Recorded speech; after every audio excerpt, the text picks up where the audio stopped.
Hello everyone, आपका स्वागत है मेरे YouTube channel smart learning by SK में। आज हम पढ़ने वाले हैं मैकबेथ एक्ट 4 सीन 3।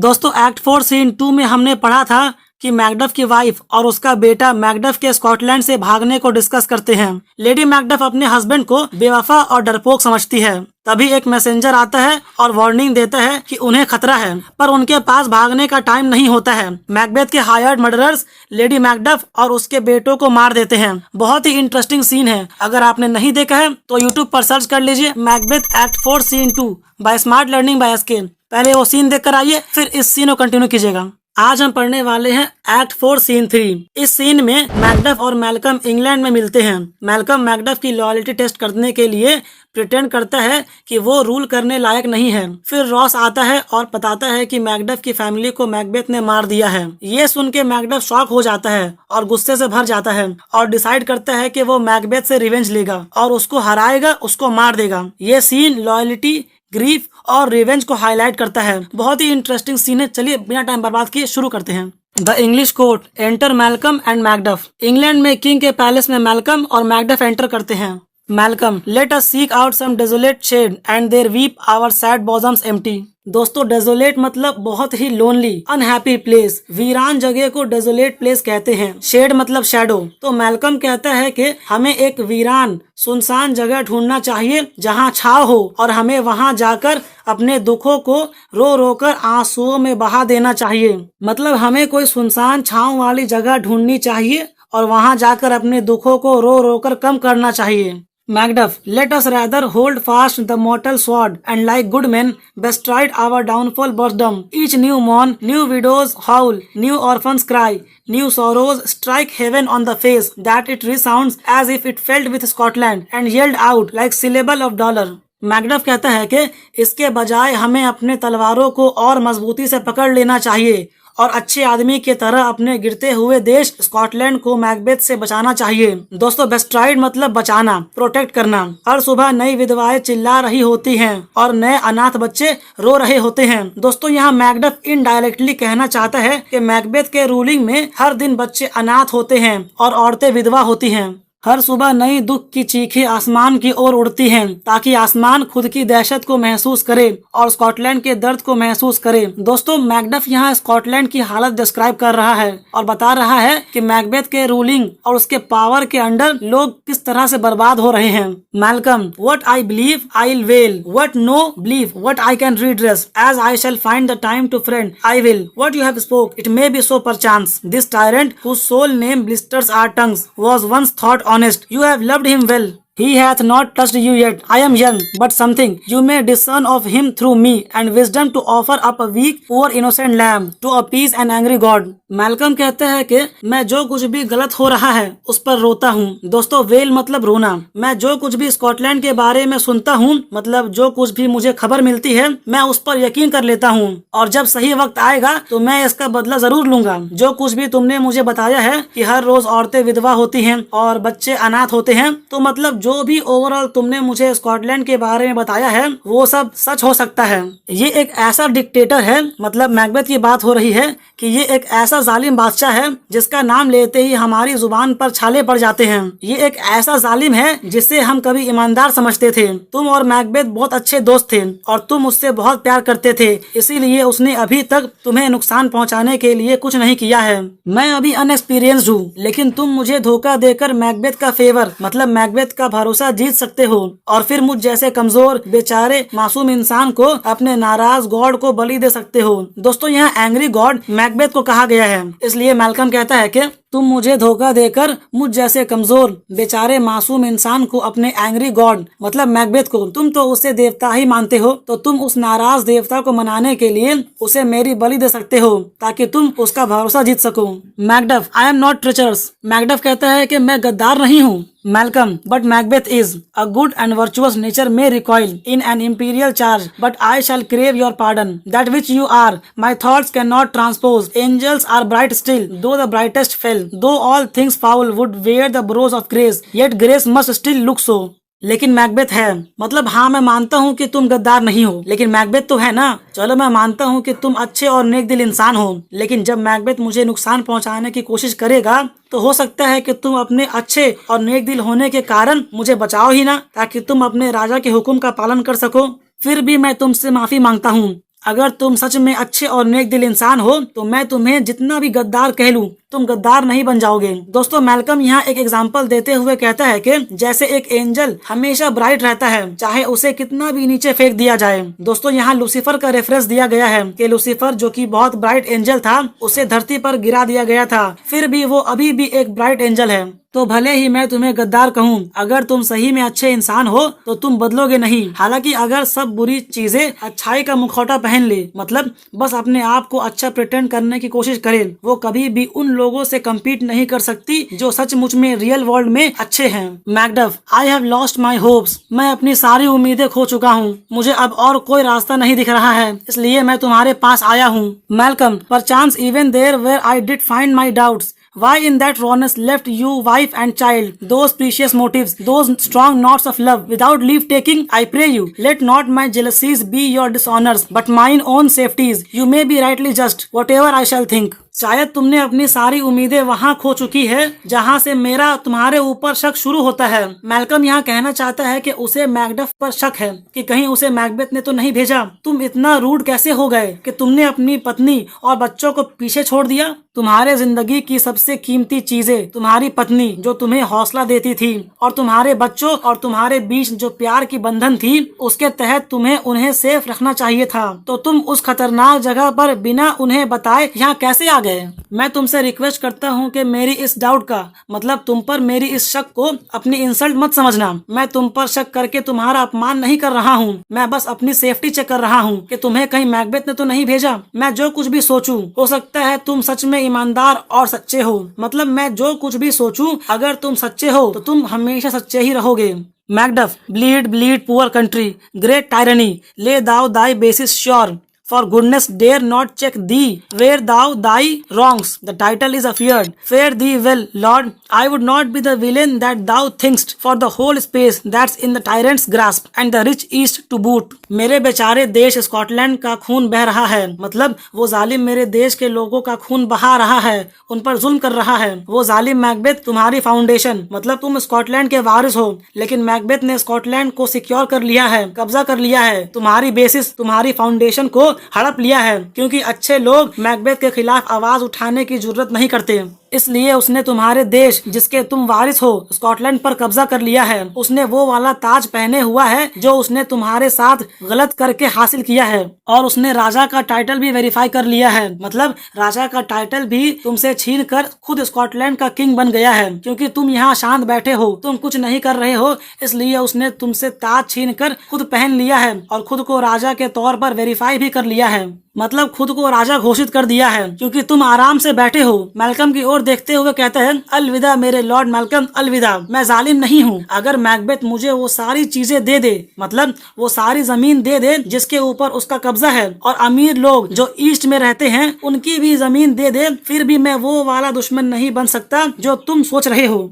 मतलब मैकडफ को लग रहा है कि मैल्कम को उस पर भरोसा नहीं है, इसलिए वो उसको क्लैरिफाई करते हुए ये इमोशनल डायलॉग बोल रहा है कि अगर मैकबेथ की सारी जमीन जिसके ऊपर उसने कब्जा किया है और ईस्ट में रहने वाले सारे अमीर लोगों के जमीन भी मुझे मिल जाए, तो भी मैं वो वाला दुश्मन नहीं बन सकूंगा जिसके बारे में तुम सोच रहे हो। Malcolm, be not offended, I speak not as in absolute fear of you. I think our country sinks beneath the yoke, it weeps, it bleeds, and each new day a gash is added to her wounds. I think withal there would be hands uplifted in my right. नाराज मत हो, मैं ये सारी बातें इसलिए नहीं कर रहा हूँ क्योंकि मुझे तुमसे डर लग रहा है। दोस्तों, योक मतलब जालिम, यहाँ मैकबेथ को कहा गया है। मुझे लगता है कि हमारा देश किसी जालिम के हाथों चल रहा है या तैर रहा है। हमारा देश स्कॉटलैंड रो रहा है, उसका खून बह रहा है। हर दिन पुराने जख्मों के ऊपर एक और नए जख्म दिए जा रहे हैं। दोस्तों, वुंड मतलब जख्म होता है और गैश मतलब भी जख्म ही होता है, घाव। इसलिए मैल्कम कहते हैं कि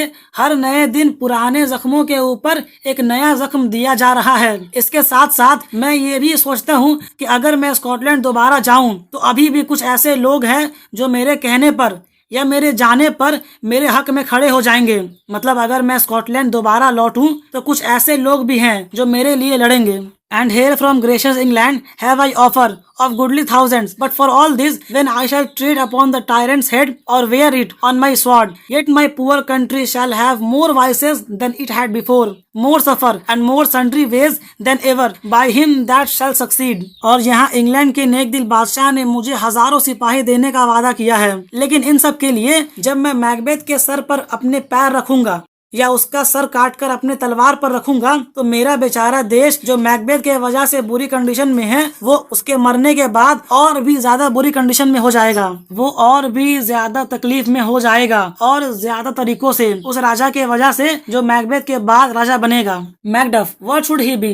मैकडफ कहता है और वो कौन होगा, मतलब वो कौन होगा जो मैकबेथ के बाद राजा बनेगा। Malcolm it is myself I mean in whom I know all the particulars of vice so grafted then when they shall be opened, black Macbeth will seem as pure as snow, and the poor state esteem him as a lamb, being compared with my confineless harms। Malcolm कहता है वो मैं हूँ, मेरा मतलब खुद से है। मैं इतना बुरा इंसान हूँ कि अगर मेरी बुरी क्वालिटी सामने आएंगी तो मैकबेथ भी बर्फ की तरह साफ मतलब शरीफ लगेगा और स्कॉटलैंड के बेचारे लोग मैकबेथ को मेरे सामने एक बच्चा समझेंगे। इतनी बुरी क्वालिटीज मेरे अंदर है। दोस्तों मैल्कम बार बार मैकडफ को टेस्ट कर रहा है कि कहीं मैकडफ मैकबेथ की तरफ से तो नहीं आया। वो मैकडफ को कह रहा है कि वो खुद इतना बुरा है कि मैकबेथ अभी उसके सामने एक बच्चा है। Macduff, not in the legends of horrid hell can come a devil more damned in evils to top Macbeth। Macduff कहता है पूरे जहन्नुम में भी कोई ऐसा शैतान नहीं जो मैकबेथ से ज्यादा बुरा हो।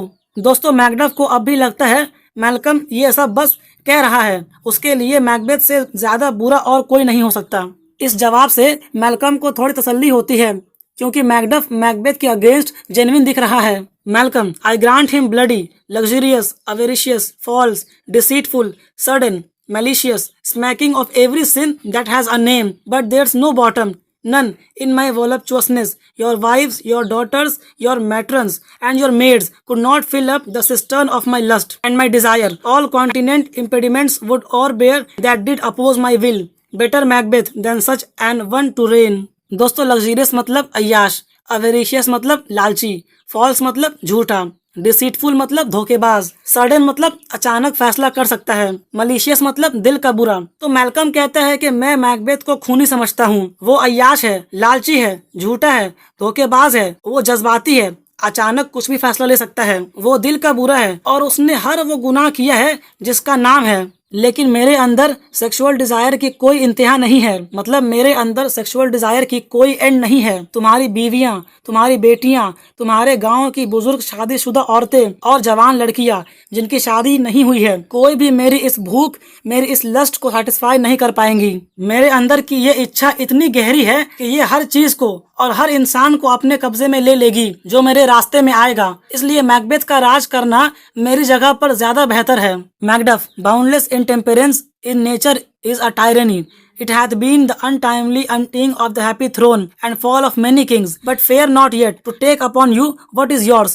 You may convey your pleasures in a spacious plenty, and yet seem cold. The time you may so hoodwink, we have willing dames enough. There cannot be that vulture in you to devour so many, as will to greatness dedicate themselves, finding it so inclined। Macduff कहता है ये बेकाबू sexual desires मतलब lust एक तरह का जुल्म है। ये ऐसी चीज है जो खुशियों से भरे किंगडम्स को भी बर्बाद कर सकती है। बहुत से राजा इसकी वजह से अपनी किंगडम्स और इज्जत दोनों खो चुके हैं। लेकिन मैल्कम, तुम्हें डरने की जरूरत नहीं है वो चीज लेने के लिए जो कि तुम्हारी ही है, मतलब स्कॉटलैंड तुम्हारा है, तुम उसके हकदार हो, तुम्हें उसे लेने से नहीं डरना चाहिए। तुम अपने अरमानों को मतलब अपने सेक्सुअल डिजायर्स को फ्रीली आजादी के साथ एंजॉय कर सकते हो और तुम ये सब काम करते हुए भी लोगों को ये दिखा सकते हो कि तुम एक शांत और अच्छे राजा हो। मतलब तुम अपने सेक्सुअल डिजायर्स बड़े आराम से पूरे कर सकते हो और लोगों को दिखा सकते हो कि तुम एक अच्छे राजा हो। और इस तरह से तुम अपने शौक को छुपाने का तरीका ढूंढ सकते हो और अपने लोगों को धोखा दे सकते हो। हमारे पास ऐसी बहुत सारी लड़कियां हैं जो तुम्हारे साथ ऐसा करने के लिए राजी हो जाएंगी, मतलब तुम्हें सेटिस्फाई करने के लिए राजी हो जाएंगी। दोस्तों वल्चर कुछ इस तरह का होता है। तो मैकडफ कहता है कि हमारे देश में बहुत सी ऐसी लड़कियां हैं जो खुशी खुशी तुम्हारे पास आएंगी और बिना किसी मजबूरी के तुम्हें सेटिस्फाई करेंगी। लेकिन तुम्हारे अंदर ऐसे हवस का वो वल्चर नहीं हो सकता जो इतने सारे लोगों को खा सके, जो खुद अपने आप को तुम्हें सेटिस्फाई करने को तैयार है। मतलब इतनी सारी लड़कियां तुम्हें सेटिस्फाई करने को तैयार है, लेकिन तुम्हारे अंदर ऐसा वल्चर नहीं जो इतने सारे लड़कियों को सेटिस्फाई करने के बाद भी सेटिस्फाई ना हो सके। Malcolm, with this there grows in my most ill-composed affection such a stanchless avarice that, were I king, I should cut off the nobles for their lands, desire his jewels, and this other's house, and my more having would be as a sauce to make me hunger more, that I should forge quarrels unjust against the good and loyal, destroying them for wealth. Malcolm कहता है, इसके साथ साथ एक और चीज है जो मेरे अंदर ग्रो कर रही है, और वो है लालच। मतलब मेरे अंदर सेक्सुअल डिजायर के अलावा एक और चीज है जो मेरे अंदर ग्रो कर रही है, और वो है लालच। मेरे अंदर इतना लालच बढ़ गया है कि अगर मैं किंग बन गया तो मैं स्कॉटलैंड के शरीफ लोगों का सर काट दूंगा, उनकी जमीन, उनके जेवर और दूसरे लोगों के घर हड़पने के लिए। और जितना ज्यादा मैं कत्ल करता जाऊंगा उतना ज्यादा मेरी भूख बढ़ती जाएगी। मतलब जितना ज्यादा मैं लोगों का कत्ल करूंगा उतना ज्यादा मुझे लोगों के जमीन, जेवर और घरों को लूटने की चाहत बढ़ती जाएगी, और मैं झूठ बोलकर अच्छे और वफादार लोगों के खिलाफ बेमतलब के झगड़े बनाऊंगा, और मैं सिर्फ पैसा कमाने के लिए उन्हें मार डालूंगा। Macduff, this avarice sticks deeper, grows with more pernicious root than summer seeming lust, and it hath been the sword of our slain kings. Yet do not fear. Scotland hath fountains to fill up your will, of your mere own. All these are portable, with other graces weighed. Macduff कहता है, लालच एक ऐसी चीज है जो दिखने में शायद बहुत सिंपल हो, लेकिन ये असली में ज्यादा खतरनाक और गहरा होता है। दोस्तों, समर सीमिंग लस्ट यहाँ मैकडफ कंपेयर कर रहा है कि अगर लस्ट मतलब सेक्सुअल डिजायर किसी के अंदर हो तो गर्मियों के मौसम के तरह जल्द ही खत्म हो जाता है, लेकिन लालच एक ऐसी बुरी बला है जो एक बार लग गई तो अपने जड़ें आपके अंदर फैला लेती है। लालच का असर जब बढ़ता है तो वो ज्यादा खतरनाक हो जाता है। The sword of our slain kings. दोस्तों, मैकडफ इस लाइन में कह रहा है कि ये लालच इतना डिस्ट्रक्टिव हो सकता है कि ये हमारे राजाओं की मौत का कारण बन गया। राजाओं के लिए ये एक तलवार बन गया जो उन्हें मार डालने में काम आया। लेकिन डरो मत, स्कॉटलैंड के पास इतनी ताकत है कि वो तुम्हारी हर इच्छा पूरी कर सकती है। मतलब मैकडफ कह रहा है कि ये लालच जितना भी खतरनाक हो, तुम्हें डरने की जरूरत नहीं है। स्कॉटलैंड के पास अपनी इतनी ताकत है, मतलब इतनी जमीन है कि वो तुम्हारे हर एक ख्वाहिश को पूरा कर सकती है, और ये सब तुम्हारे हक में है। मतलब अगर तुम राजा बन गए तो तुम्हारे अपने हिस्से में ही इतनी जमीन आएगी कि तुम्हारा लालच अपने आप कम हो जाएगा। इन सब चीजों का वेट समझो, और भी कई अच्छी क्वालिटीज है तुम में जो इससे ज्यादा जरूरी है। मतलब मैकडफ इस पॉइंट पर मैल्कम को समझाने की कोशिश कर रहा है कि सिर्फ ज्यादा पैसा और लालच मत देखो, तुम्हें अपनी अच्छी क्वालिटीज को भी देखना होगा, क्योंकि वो लालच से ज्यादा जरूरी है। मतलब ठीक है, तुम्हारे अंदर लालच है, लेकिन तुम्हारे अंदर अच्छी क्वालिटीज भी है, और अगर हम कंपेयर करेंगे तो तुम्हारी अच्छी क्वालिटीज तुम्हारे लालच से कई ज्यादा इंपॉर्टेंट है। Malcolm, but I have none. The king becoming graces as justice, verity, temperance, stableness, bounty, perseverance, mercy, lowliness, devotion, patience, courage, fortitude. I have no relish of them. दोस्तों, जस्टिस मतलब इंसाफ, verity मतलब सच बोलना, temperance मतलब शराब के लत से परहेज करना, स्टेबलनेस मतलब गुस्से पर कंट्रोल रखना, बाउंटी मतलब खुले दिल वाला, परसिवेरेंस मतलब दृढ़ रहना, अपने बात पर डटे रहना, मर्सी मतलब रहम करने वाला, लोलीनेस मतलब बहुत ही हम्बल इंसान जो खुद को एक कॉमन मैन समझता है, मतलब उसे कोई घमंड नहीं होता है, डिवोशन मतलब जिसका दिल प्योर होता है, नेक होता है, पेशेंस मतलब सबर करने वाला, करेज मतलब जिसके अंदर हिम्मत हो, फॉर्टिट्यूड मतलब किसी भी मुश्किल सिचुएशन के अंदर हिम्मत और पेशेंस रखने वाला। तो मैल्कम कहता है कि मेरे पास एक राजा बनने के लायक कोई भी क्वालिटी नहीं है, चाहे वो जस्टिस हो, वेरिटी हो, टेम्परेंस हो, स्टेबलनेस हो, bounty, perseverance, mercy, lowliness, devotion, patience, courage, fortitude, इनमें से कुछ भी तो नहीं है। मतलब मेरे पास किंग बनने के लायक कोई भी क्वालिटी नहीं है। ना ही मैं सही इंसाफ करता हूँ, ना ही मुझे अपने गुस्से पर कंट्रोल है, ना ही मेरे अंदर सब्र है, और ना ही रहम। इनमें से कुछ भी तो नहीं है जो एक राजा के पास होनी चाहिए। दोस्तों, मैंने आपको पहले भी बताया है कि मैल्कम मैकडफ को टेस्ट कर रहा है कि कहीं मैकडफ मैकबेथ की तरफ से तो नहीं आया है। तो वही मैल्कम अपने टेस्ट को आगे बढ़ाता है और अपने आप को और भी बुरा दिखाने की कोशिश करता है। उसके कहने का मतलब है कि वो किसी भी तरह किंग बनने के लायक नहीं है। मुझे लगता है कि आप लोगों को ज्यादा समझ नहीं आया होगा। मैं और डिटेल में समझाने की कोशिश करता हूँ। देखिए, राजा बनने के लिए कुछ क्वालिटीज बहुत जरूरी है, जैसे जस्टिस मतलब इंसाफ। एक राजा में इंसाफ होनी चाहिए ताकि वो हर किसी के साथ बराबरी का सलूक कर सके और गलत और सही में फर्क समझ सके। दूसरी क्वालिटी है वेरिटी मतलब सच्चाई। एक सच्चा राजा कभी झूठ नहीं बोलता, वो हमेशा सच के रास्ते पर चलता है। तीसरी क्वालिटी है टेम्परेंस मतलब शराब पीने या गलत काम करने से खुद को रोकना। राजा को अपने इमोशंस पर कंट्रोल रखना चाहिए, वो अपने गुस्से या लालच में कभी कुछ गलत नहीं करना चाहिए। अगली क्वालिटी है स्टेबलनेस। एक राजा का विश्वास मजबूत और पक्का होना चाहिए ताकि लोग उस पर भरोसा कर सके और वो अपने फैसलों पर कायम रहे।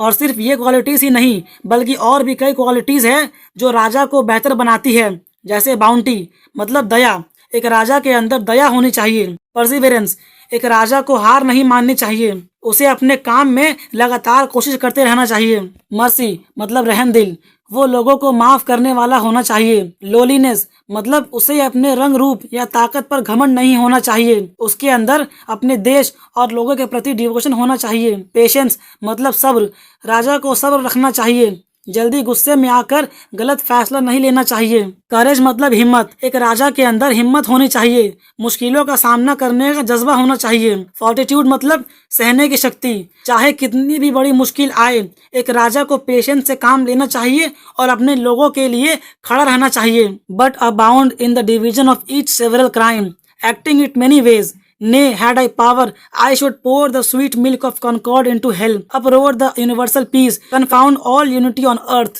आगे मैल्कम बोलता है, लेकिन मुझे इन क्वालिटीज का बिल्कुल भी शौक नहीं है। ये सारी चीजें मेरे अंदर बिल्कुल भी नहीं है, बल्कि मैं तो हर एक गुनाह और बुराई में डूबा हुआ हूँ और हर बुराई को कई तरीकों से मतलब कई अलग अलग तरीकों से अंजाम देता हूँ। मेरा नेचर बिल्कुल अलग है। ने had I power I should, यहाँ पर मैल्कम कह रहा है कि अगर उसके पास राजा की ताकत होती तो वो दुनिया में जो शांति है, जो एकता और अमन है, उसे बर्बाद कर देता। वो बोलता है कि pour the sweet milk of concord into hell. अच्छा, ये ऐसा फ्रेज है जिसे शेक्सपियर ने रोमियो और जूलियट प्ले में भी यूज किया है। इसका मतलब है कि मैं दुनिया में जो प्यार और शांति है उसको जहन्नुम में फेंक देता, यानी मैं वो शांति खत्म कर देता। Uproar the universal peace, confound all unity on earth, मतलब मैं दुनिया भर में अफरा तफरी फैला देता और दुनिया भर के लोगों में जो एकता है उसको तोड़ देता, मतलब मैं पूरी दुनिया में अमन और एकता को बर्बाद कर देता। मैकडफ, ओ स्कॉटलैंड स्कॉटलैंड। मैकडफ कहता है, ओ स्कॉटलैंड स्कॉटलैंड ये क्या हो गया। मैकडफ अब कुछ ब्रोकन फील कर रहा है। अगर मैल्कम भी किंग बनने के लायक नहीं है तो फिर स्कॉटलैंड का क्या होगा। मैकडफ की आंखों के सामने स्कॉटलैंड की बुरी हालत और भी ज्यादा सीरियस हो जाती है। दोस्तों, वीडियो बहुत लंबी हो रही है, बस थोड़ा सा और बचा हुआ है। मैं जल्द ही इसका नेक्स्ट पार्ट लाऊंगा। अगर आपको ये वीडियो समझ में आया है तो इस वीडियो को लाइक कर दीजिए और अपने क्लासमेट्स को इस वीडियो को शेयर कर दीजिए ताकि वो भी समझ सके। और अगर आने वाले सारे सीन्स का अपडेट आपको चाहिए तो इस चैनल को सब्सक्राइब कर लीजिए। मिलता हूँ किसी और वीडियो में।